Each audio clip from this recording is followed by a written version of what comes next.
Hello student, চলে আসলাম আজকে নতুন একটি ভিডিও নিয়ে।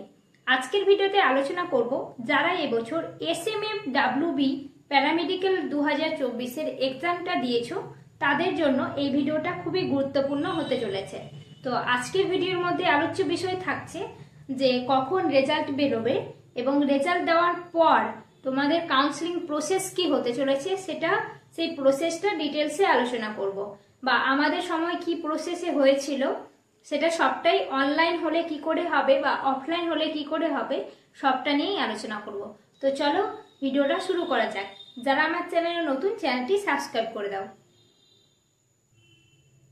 তো যারা SMFWB প্যারামেডিক্যাল 2024 এর এন্ট্রান্স এক্সামটা দিয়েছো তো তারা জানো যে রেজাল্ট এখনো দিচ্ছে না, রেজাল্টের দেরি হচ্ছে কিছু কারণবশত। সেটার জন্য কিন্তু অফিসিয়াল নোটিফিকেশন দিয়ে দিয়েছে, নোটিশ জারি করে দিয়েছে যে কিছু কারণবশত স্টেট মেডিকেল ফ্যাকাল্টি রেজাল্টটা আউট করতে দেরি করছে। আর খুব তাড়াতাড়ি কিন্তু নোটিশ চলে আসবে যে রেজাল্ট কবে দেবে। আর সেটা রেজাল্ট দিলেই আমি কিন্তু আমার চ্যানেলে আপডেট দিয়ে দেবো। তো সেটার জন্য তোমরা আমার চ্যানেলটিকে সাবস্ক্রাইব করে রাখতে পারো। তো চলো চলে আসি কাউন্সিলিং প্রসেসে। যাদের ভালো এক্সাম দিয়েছো বা তোমাদের কাট অফ বা মার্ক 60-70-এর মধ্যে থাকছে তারা কিন্তু পেয়ে যাবে সরকারি কলেজ। আর যারা গভর্নমেন্ট কলেজ এবং বিভিন্ন প্রাইভেট কলেজ থেকে প্যারামেডিক্যাল কোর্সগুলো করতে চাইছো তো তারাও জেনে রাখো যে কাউন্সিলিং প্রসেসটা ঠিক কি হবে। তো মেরিট লিস্ট বেরোনোর পর তোমাদের র্যাঙ্ক কার্ড ডাউনলোড হবে এবং অনলাইনে যদি হয় সেক্ষেত্রে কিন্তু তোমাকে কাউন্সিলিং করতে হবে অনলাইনে। 500 টাকার মতো নেবে, সেটা অ্যামাউন্টটা বলে দেবে পরে। কাউন্সিলিং প্রসেসের নোটিফিকেশন এখনো বেরোয়নি, আমাদের সময় কিন্তু অনলাইন হয়েছিল, অনলাইন কাউন্সিলিং প্রসেস। সেক্ষেত্রে কিন্তু 500 টাকা করে নিয়েছিল, কাটাতে হয়েছিল সেটা স্টেট মেডিকেল ফ্যাকাল্টিকে। তারপর কিন্তু আমাদের চয়েস ফিলিং করতে হয়েছিল, কলেজ এবং কোর্স হিসেবে পরপর সাজাতে হয়েছিল। তারপর চয়েস ফিলিং হওয়ার পরে কিন্তু তোমাদের র্যাঙ্ক হিসেবে তোমাদের কলেজ অ্যালটমেন্ট হবে। যদি অনলাইন হয় সেক্ষেত্রে এই প্রসেসটা রয়েছে। তারপরে তোমাদের কিন্তু ডকুমেন্টস নিয়ে কি কি ডকুমেন্টস লাগবে সেটা আমি পরের ভিডিওতে আলোচনা করব, কারণ বড় হয়ে যাবে ভিডিওটা।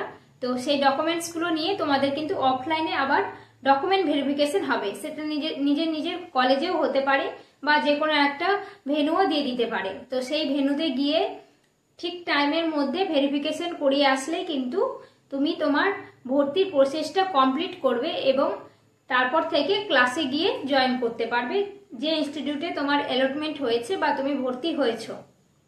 সিট অ্যালটমেন্ট হয়ে যাওয়ার পরে কিন্তু তোমাদেরকে টাকাটা কাটাতে হবে, সেটা স্কিপ করে গেছিলাম, তো সেটাও জেনে রাখো। তারপরে চলে আসছি অফলাইন কাউন্সিলিং হলে। অফলাইন কাউন্সিলিং হলে তোমাদের কিন্তু ডাকা হবে র্যাঙ্ক ওয়াইজ।